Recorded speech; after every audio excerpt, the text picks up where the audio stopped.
Thanks for tuning in. I'm Steve Raye, author of How to Get U.S. Market Ready. And in this podcast, I'm going to share with you some of the lessons I've learned from 30 years in the wine and spirits business, helping brands enter and grow in the U.S. market. I've heard it said that experience is what you get when you don't get what you want. My goal with the book and this podcast is to share my experience and the lessons learned from it with you so you can apply those lessons and be successful in America. So, let's get into it.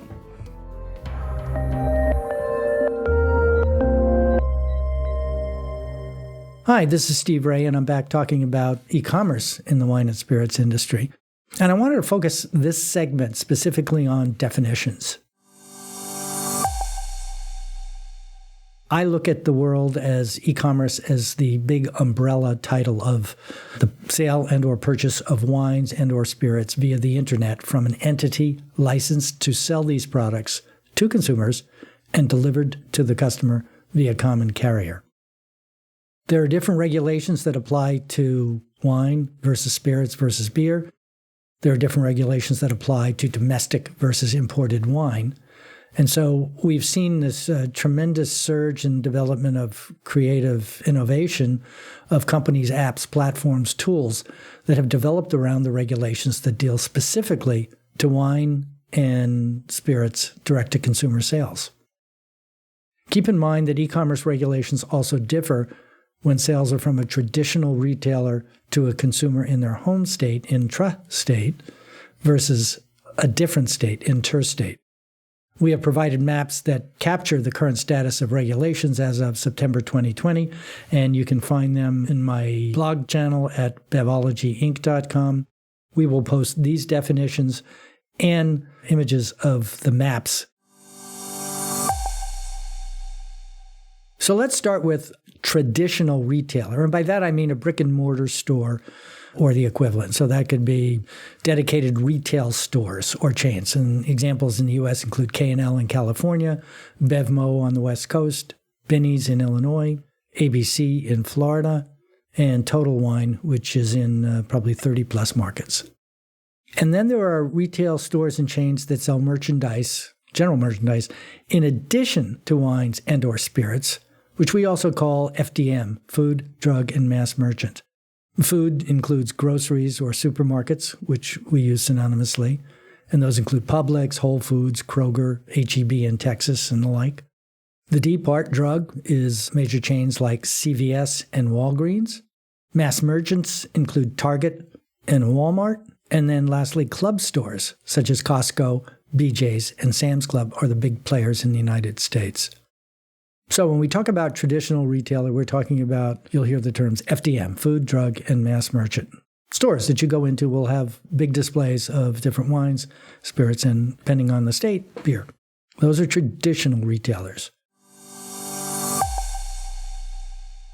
Now let's take a look at non-traditional retailer solutions. Given the many different state regulations governing the sale of beverage alcohol, many retailers have developed solutions that can work in one or more states. And we specify them as solutions because not all of them actually buy or own the inventory that they sell. Many are just facilitators connecting a traditional retail store with a customer, both inter and intrastate.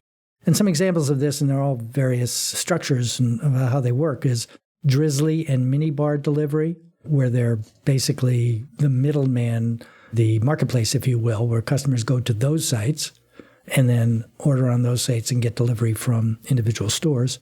Amazon, which is even more of a hybrid. Reserve Bar, which is spirits only. Vivino, which seems to be operating more as a cross between a platform like Drizzly and a club like Wink. But I think still very important because of their reach, over 20 million people per month.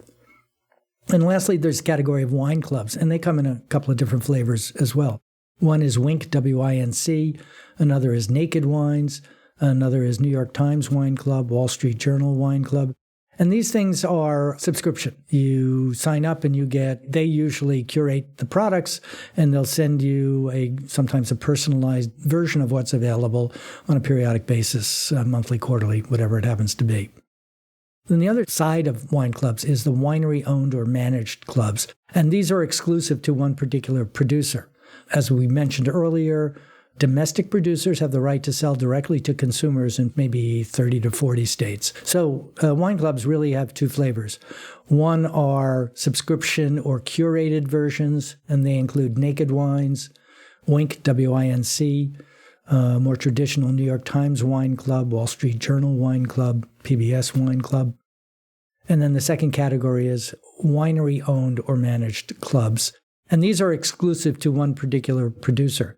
So, as I mentioned earlier, this is the unique case in the United States where a domestic producer of wines, domestic winery, can sell interstate from their home state to people in other states without going through a distributor, bypassing, if you will, the traditional three-tier system. And in fact, given what's happening with COVID-19, we've seen a dramatic shift in most wineries because as hard as it is for imported wines to find a place on the shelf, it's just as hard, if not harder, for domestic wines to do it. And now with the permission, if you will, to sell wine and spirits in non-traditional ways, this becomes a primary strategy for a lot of domestic producers. And the last one is direct-to-consumer, also known as DTC or D2C, direct-to-consumer. Generally accepted to mean e-commerce, direct from a domestic winery to a consumer. The important thing to recognize here is domestic wineries are able to sell directly to consumers in something like 30 or 40 states. And that's about the only case that I'm aware of that sort of bypasses the three-tier system. And when we're working with clients, a lot of them ask, well, I don't want to give the distributor that margin. I want to bypass the system. The answer is basically you can't unless you are a domestic winery. DTC in this definition is functionally a subset of the larger heading of e-commerce. It is unique and that is the only system, as I said, that can bypass the three-tier system. And additionally, it is often confused and conflated with sales over the internet from a retailer. So we recommend that when you're working in the space of direct-to-consumer, that you make sure you, your partners, suppliers, customers, agencies, importers, distributors are all using the same definitions. And one more that I would add for a couple of reasons. One, because it dominates the industry. And the second one being it is a pure play on online sales, and that's wine.com. So I look at it, it fits into both categories. It's more like a traditional retailer because they operate nationally.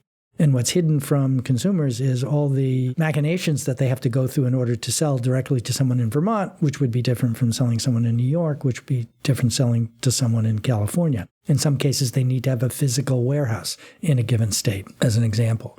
But wine.com is unique among all e-com retailers in that they are set up to sell in all 50 states, and they own and warehouse the inventory. In some cases, the inventory isn't even owned. It's done on a virtual basis and ordered basically through a retailer out of a distributor's inventory. Additionally, because of this, consumers receiving goods in different states will see different items on offer in wine.com. So if you're in Oklahoma, you're going to see a certain set of products that are offered for sale that is going to be very different from what someone in California sees or someone in New York sees. And so wine.com has done a fabulous job of really capitalizing on e-commerce and refining the program to something that works very simply, relatively simply, or apparently simply online. And we expect that to continue. While e-commerce has grown for all retailers, wine.com has seen their business grow. I think I saw the number 253% from April in the beginning of the coronavirus to August.